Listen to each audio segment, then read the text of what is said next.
Hello friends, welcome to my cooking channel. இன்றைக்கி நம்ம இந்த வீடியோவில் என்ன பார்க்க போகிறோம் அப்படின்னா எக் ஆனியன் ஆம்லெட். என்னப்பா பேரே வித்தியாசமாக இருக்குது, சுவையும் ரொம்ப ரொம்ப வித்தியாசமாக இருக்கும், டேஸ்டியாக இருக்கும். முட்டையே பிடிக்காத குழந்தைங்களுக்கு கூட இந்த மாதிரி செஞ்சு கொடுத்தீங்கன்னா ரொம்ப விரும்பி சாப்பிடுவாங்க.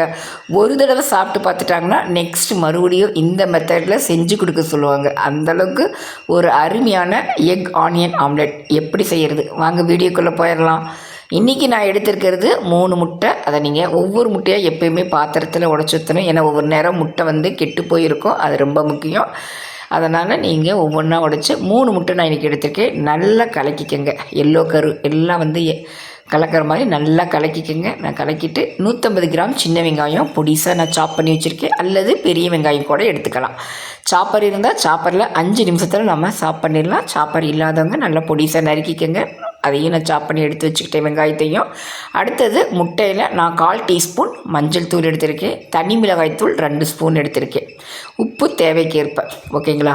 நான் இன்றைக்கி பச்சை மிளகாலாம் சேர்க்கலை. ஏன்னா பச்சை மிளகா முட்டையில் போடும்போது அவங்க கடிச்சிட்டாங்க அப்படின்னா அப்புறம் முட்டையே சாப்பிட மாட்டாங்க நம்ம குழந்தைங்கள். அதனால் நான் பச்சை மிளகா சேர்க்கலை. அது கூட தேவைக்கேற்ப உப்பு சேர்த்துக்கிறேன். எப்பயுமே ஒரு விஷயம், நம்ம முட்டை, வாழைக்காய், உருளைக்கிழங்கு இதெல்லாம் சமைக்கும்போது மிளகுத்தூள் கொஞ்சம் சேர்த்துக்கணும். ரொம்ப ரொம்ப நல்லது, டேஸ்டியாகவும் இருக்கும். நான் அந்த மாதிரி தான் சேர்த்துக்குவேன். இன்றைக்கி அதே மாதிரி நானும் 1/4 டீஸ்பூன் மிளகுத்தூள் எடுத்து எல்லாம் வெங்காயம், மிளகுத்தூள், மிளகாய்த்தூள் எல்லாமே ஒன்றா நல்லா கலக்கிக்கிறேன். ஃபுல்லாக எந்த அளவுக்கு நம்ம நல்லா கலக்கி எடுக்க முடியுமோ அந்த மாதிரி முட்டையோடு எல்லாம் கலக்கி எடுத்து வச்சுக்கோங்க. அடுத்தது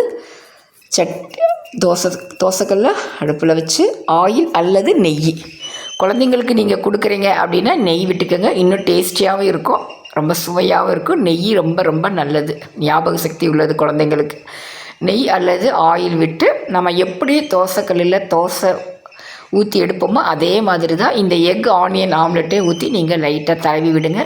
எந்த அளவுக்கு உங்களால் நைஸாக முடியுதோ அந்தளவுக்கு நீங்கள் நைஸாக தடவலாம். அதே மாதிரி தண்ணியெல்லாம் நீங்கள் சேர்க்கக்கூடாது. ஏன்னா நம்ம முட்டையில் உள்ள இதே போது நீர்ச்சத்து, அதனால் எந்த தண்ணி எதுவும் சேர்த்துறாதீங்க. இந்த மாதிரி தோசைக்கல்லை ஊற்றி சுற்றி வர ஆயில் விடுங்க, சிம்மில் வச்சு வேக விடுங்க. ரொம்ப ரொம்ப முக்கியம், ஏன்னா வெங்காயம் வேகணும். அதனால் நல்லா சிம்மில் வச்சு வேக வச்சு எடுத்துகிட்டு வெந்ததுக்கப்புறம் பெரட்டி போடுங்க. பெரட்டி போட்டு சுற்றி வர ஆயில் அல்லது நெய் விடுங்க. நெய் விட்டு பெரட்டி போட்டு வெந்ததுக்கப்புறம் எடுத்து சாப்பாட்டில் பரிமாறுங்க. இந்த மாதிரி ஒரு தடவை உங்கள் குழந்தைங்களுக்கு செஞ்சு கொடுங்க. ரொம்ப டேஸ்டியாக இருக்கும், சுவையாக இருக்கும், மறுபடியும் வேணும்னு கேட்பாங்க. முட்டை ரொம்ப ஹெல்த்துக்கு நல்லது, எலும்புக்கு நல்லது, கால்சியம் உள்ளது, ரொம்ப ரொம்ப எலும்புக்கு நல்லது. நம்ம ஒரு நாளைக்கு முட்டை அவிச்சு சாப்பிட்றோம், ஒரு நாளைக்கு குழம்புல சாப்பிட்லாம், ஒரு நாளைக்கு இந்த மாதிரி நீங்கள் எக் ஆனியன் ஆம்லெட்டாக போட்டு சாப்பிடுங்க. ஏதாவது ஒரு மெத்தடில் நம்ம முட்டை டெய்லி எடுத்துக்கிறது ரொம்ப ரொம்ப ஹெல்த்துக்கு நல்லது. அதனால் இந்த மாதிரி ஒரு தடவை இந்த வீடியோவை பார்த்துட்டு இந்த மாதிரி செஞ்சு பாருங்கள். செஞ்சு பார்த்துட்டு கமெண்டில் தெரியப்படுத்துங்க. நான் போடுற சமையல் வீடியோஸ் உங்களுக்கு பிடிச்சிருந்தா உங்கள் ஃப்ரெண்ட்ஸ்க்கு ஷேர் பண்ணுங்கள், சப்ஸ்கிரைப் பண்ணிக்கோங்க. Thank you friends.